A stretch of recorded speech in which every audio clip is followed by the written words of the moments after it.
नमस्कार दोस्तों, स्वागत है आप सभी का आपके अपने YouTube चैनल में जिसका नाम है बोर्ड परीक्षा।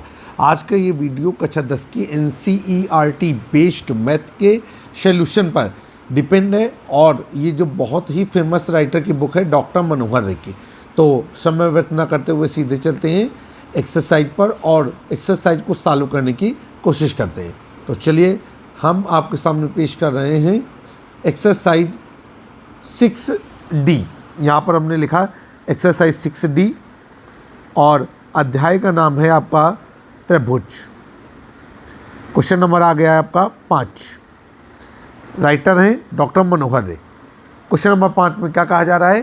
कहा जा रहा है कि दो समरूप समान ऊंचाई वाले त्रिभुजों का क्षेत्रफल 4:3 के अनुपात में है। यदि पहले त्रिभुज का आधार 8 सेंटीमीटर है तो दूसरे त्रिभुज का आधार ज्ञात कीजिए। ध्यान रखिएगा, सवाल में जो चीज़ें भी दी गई हों हल करते समय उन्हें इन्वॉल्व करना जरूरी रहता है। तो हम अपनी तरफ से दो समरूप त्रिभुज मानेंगे। तो हमने इनके नाम मान लिए ABC और PQR। तो यहाँ पर लिखेंगे माना दो समरूप त्रिभुज, माना समान ऊंचाई वाले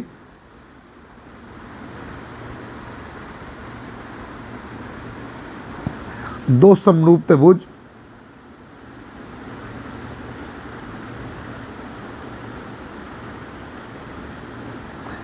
त्रिभुज ABC व त्रिभुज PQR हैं जिनकी ऊंचाइयां क्रमशः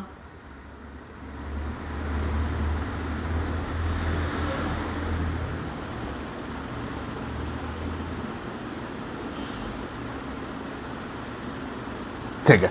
और इनकी ऊंचाइयां क्या है? ये हमने कह दिया AD व PM है। अब नीचे चलेंगे। नीचे आपसे क्या कहा जा रहा है? कहा जा रहा है कि त्रिभुज ABC का क्षेत्रफल अनुपाते त्रिभुज PQR का क्षेत्रफल बराबर, ये हो जाएगा हमारा 4:3। ठीक है, चलिए भाई सवाल को आगे लेकर के चलेंगे। अब पहले त्रिभुज का आधार, तो भाई हमने मान लिया कि पहले त्रिभुज का आधार BC है। तो यहाँ पर लिखेंगे पहले त्रिभुज का आधार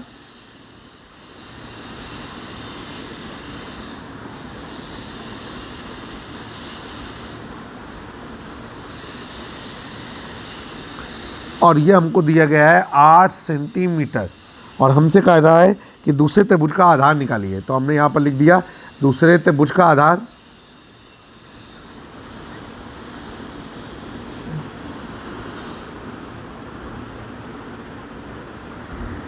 और ये है आपका PQ बराबर क्वेश्चन मार्क। चलिए भाई दो चित्र बनाते हैं फिर सवालों को हल कर पाएंगे। तो यहाँ पर हमारे चित्र हो गए ABC और PQR। तो यहाँ पर हमने चित्र ड्रा कर लिया। ये हमारा ABC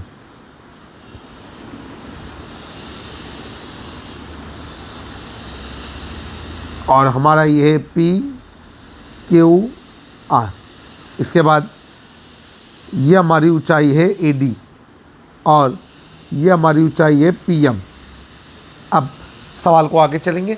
सबसे पहले जो चीज़ें यहाँ पर सम्मिलित की गई हैं सवाल उन्हीं दायरों में लेकर के हम सिद्ध करेंगे। तो हम निकालेंगे त्रिभुज ABC का क्षेत्रफल। रेडी है, यहाँ पर लिखेंगे त्रिभुज ABC का क्षेत्रफल बराबर 1/2 गुणे आधार गुणे ऊंचाई और ये हो गया आपका 1/2 गुणे आधार कितना है आपका BC और ऊंचाई आपकी AD। ये हो गया हमारा समीकरण नंबर A। इसके बाद त्रिभुज PQR का क्षेत्रफल बराबर ये हो जाएगा 1/2 गुणे आधार गुणे ऊंचाई। ये हो गया आपका समीकरण नंबर 2। अब जब हम समीकरण 1 में समीकरण 2 का भाग देंगे तभी जो चीज़ें ज्ञात हैं वो हम तक पहुंच पाएंगी। तो यहाँ पर लिखेंगे समीकरण 1 में समीकरण 2 का भाग देने पर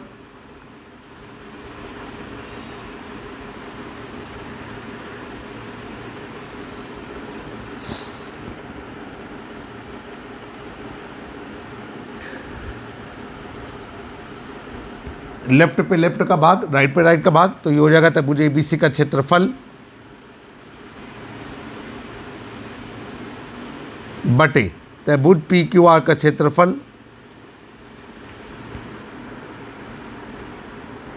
बराबर। अब जो क्षेत्रफल आपने निकाला है उसका मान निकालेंगे, तो ये हो जाएगा 1/2 गुणे BC गुणे AD बटे ये हो जाएगा आपका 1/2 गुणे QR गुणे PM। अब आगे चलेंगे, ये और ये कट गया। अब यहाँ पर क्या हो जाएगा, लिखेंगे चूंकि AD बराबर PM। ऐसा क्यों है? ऐसा इसलिए चूंकि उन्होंने कहा है कि समान ऊंचाई वाले, अब दोनों की ऊंचाइयाँ समान है, तो हम क्या करेंगे कि AD और PM को रिप्लेस कर देंगे और ये हो जाएगा हमारा त्रिभुज ABC का क्षेत्रफल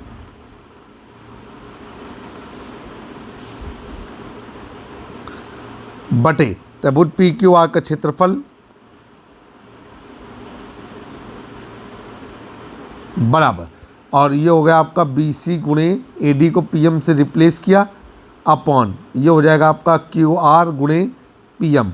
इधर हम PM से PM को उड़ा देंगे और हमारा बचेगा BC बटे QR। आइए आगे चलते हैं, सारे मान रख देंगे। त्रिभुज ABC और त्रिभुज PQR का जो क्षेत्रफल है उसका अनुपात कितना है, 4/3 बराबर। ये हो जाएगा आपका BC बटे QR।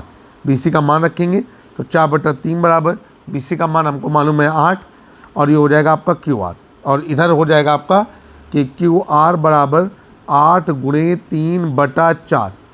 ठीक, QR बराबर 8 चौको 32, 32/4, 4 8 32। ठीक, कुछ गड़बड़ी हो रही है, 4 दूनी 8, 3 दूनी 6, ऐसे काटेंगे ज़्यादा बेहतर रहेगा। 4 के पहाड़े में 4 दूनी 8 और 3 दूनी 6। हो सकता है कि पहले पढ़ते समय हमसे कुछ गलती हुई हो, इसलिए हम उत्तर तक नहीं पहुंच पाए। तो ये हो जाएगा QR बराबर 6 सेंटीमीटर। नीचे लिखेंगे इसलिए दूसरे त्रिभुज का आधार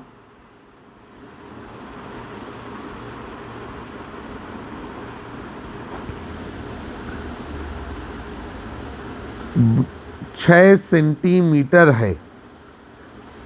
यह आपका आंसर हो गया। तो उम्मीद है कि सवाल आपको समझ में आ गया होगा। अब हम लोग चलते हैं एक्सरसाइज 6 की ओर। एक्सरसाइज 6 है। अब हम लोग चलते हैं क्वेश्चन नंबर 6 की ओर। एक्सरसाइज हमारी कौन सी चल रही है, 6D, और क्वेश्चन नंबर आपके सामने आ गया है 6। इसे देखते हैं ये क्या करना चाहता है। आपसे कहा जा रहा है कि दो समरूप त्रिभुज के क्षेत्रफल बराबर हैं, तो सिद्ध कीजिए कि वो त्रिभुज कैसे होते हैं, सर्वांग सम होते हैं। ठीक है, चलिए भाई हम रेडी हैं। हम लोग करेंगे क्या और कैसे करेंगे जरा उसके बारे में आप समझ लेंगे अच्छी तरीके से। ठीक है, चलिए भाई अब हम लोग क्या करेंगे, सवाल को आगे लेकर के चलते हैं कि दो हमें समरूप त्रिभुज बनाने होंगे। तो पहले हम दो समरूप त्रिभुज बना लेते हैं। एक त्रिभुज का नाम हमने रखा ABC और एक का नाम हमने रख दिया DEF।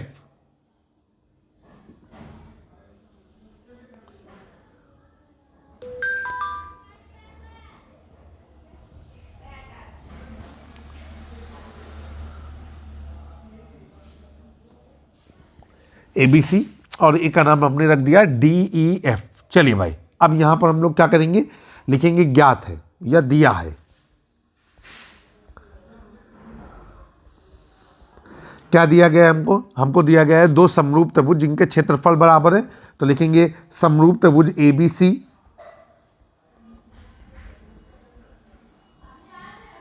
व त्रिभुज DEF में। अब इसमें क्या है, यहाँ पर आपसे कह रहा है कि इनके क्षेत्रफल समान है, तो लिखेंगे कि त्रिभुज ABC का क्षेत्रफल बराबर त्रिभुज DEF का क्षेत्रफल। ठीक है, चलिए भाई अब हम आगे चलेंगे। हमको क्या करना है, सिद्ध करना है, जरा उसके बारे में समझेंगे। और हमको ये भी मालूम है कि अगर ये त्रिभुज समरूप है तो हमको लिखना चाहिए था कि ABC समरूप त्रिभुज DEF। चले अब देखिए क्या करना है, हमको सिद्ध करना है। सिद्ध करने के लिए लिखेंगे, कहा जा रहा है कि ये दोनों त्रिभुज सर्वांग सम है। तो सर्वांग सम के बारे में लिखेंगे, तो यहाँ पर लिखेंगे सिद्ध करना है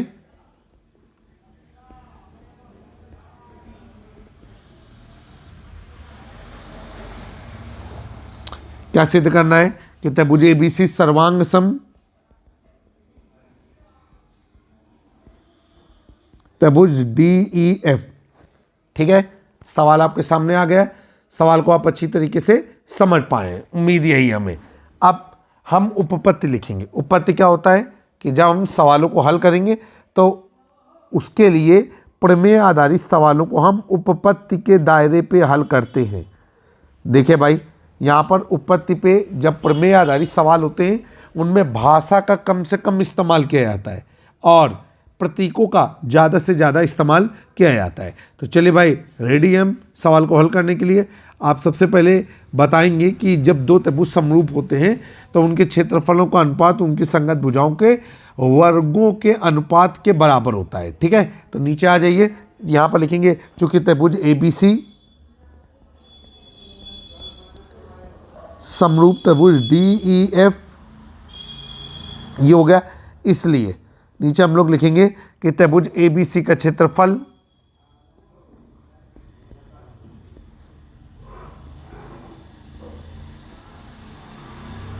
बटे त्रिभुज डीईएफ का क्षेत्रफल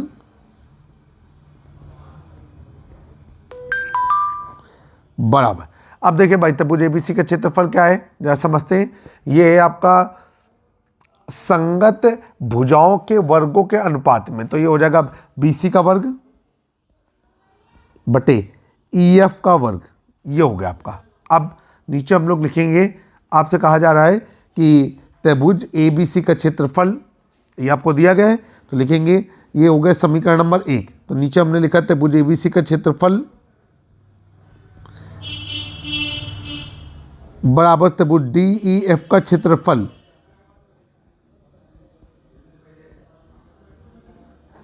ठीक है, अब यहां पर लिखेंगे, इसलिए समीकरण 1 से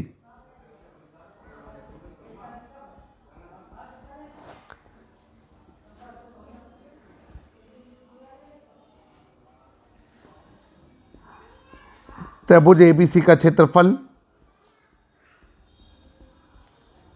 बटे त्रिभुज एबीसी का क्षेत्रफल बराबर, और ये हो जाएगा आपका बीसी का वर्ग बटे ईएफ का वर्ग, ये दोनों कट गए और ये हो जाएगा 1 बराबर बीसी का वर्ग बटे ईएफ का वर्ग, और यहाँ से निकलेगा बीसी का वर्ग बराबर ईएफ का वर्ग,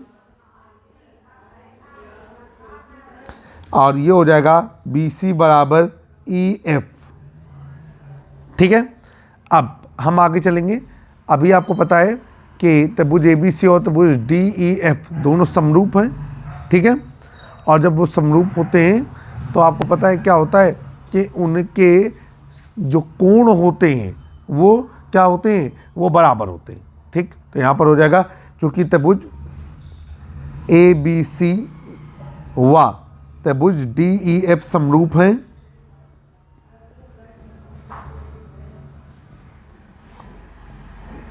इसलिए अब इसलिए क्या निकला कि कोण ए बी सी, ठीक है, कोण ए बी सी बराबर कोण डी ई एफ, कोण ए बी सी बराबर कोण डी ई एफ। ठीक है, अब हमने क्या प्रूव किया है, बी सी बराबर ई एफ, ये भी हमने प्रूव कर रखा है। अब हम लोग क्या करेंगे, चलेंगे आगे और यहां पर लिखेंगे कि इसलिए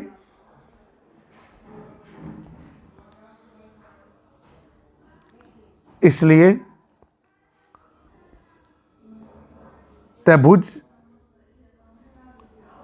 ए बी सी सर्वांग सम त्रिभुज डी ई एफ, और सर्वांग समता की दशा क्या हो गई, यहां पर हो गई कि भुजा कोण वो कोण भुजा कोण भुजा सर्वांग समता। तो यहां पर हम लोग करेंगे कि भुजा कोण भुजा सर्वांग समता। ठीक है, कोई दिक्कत। और हम चाहें तो इसे ये भी कर सकते हैं कि कोण कोण, ठीक है, कोण कोण भुजा सर्वांग समता। तो यहां पर लिखेंगे कोण कोण भुजा सर्वांग समता। ये तो ये हो गया हमारा प्रूफ। तो देखिए किस तरीके से हमने ये चीज़ सिद्ध कर दी कि अगर दो समरूप त्रिभुजों के क्षेत्रफल समान है तो वो दोनों समरूप त्रिभुज हमारे क्या हो सकते हैं, वो हो सकते हैं हमारे सर्वांग सम। ठीक है, जब दो त्रिभुज सर्वांग सम होते हैं तो उनकी संगत भुजाएं बराबर होती हैं और संगत कोण भी बराबर होते हैं। जब दो त्रिभुज समरूप होते हैं तो उनकी संगत भुजाओं का अनुपात समान होता है और संगत कोण क्या होते हैं, बराबर होते हैं। तो हम ये कहेंगे कि आज के वीडियो के लिए सिर्फ 2 ही प्रश्न हमने रखे हैं। उम्मीद है कि सवाल आपको बेहतर तरीके से समझ में आए होंगे। जल्द ही एक नए वीडियो में हम आपसे फिर से मुलाकात करेंगे। मैं आपका दोस्त और होस्ट इमरान, कक्षा 9, 10, 11, 12 के मैथ के तमाम किताबों के, विभिन्न किताबों के सोल्यूशन के लिए हमारे यूट्यूब चैनल बोर्ड परीक्षा पे जुड़े रहे। अगर चैनल पसंद आए तो अपने दोस्तों के साथ हमारे चैनल के बारे में ज़रूर बात करें, चर्चा करें। आपका view, like, comment, share, subscribe हमारी एनर्जी का राज है। जल्द फिर मुलाकात होती है, तब तक के लिए नमस्कार।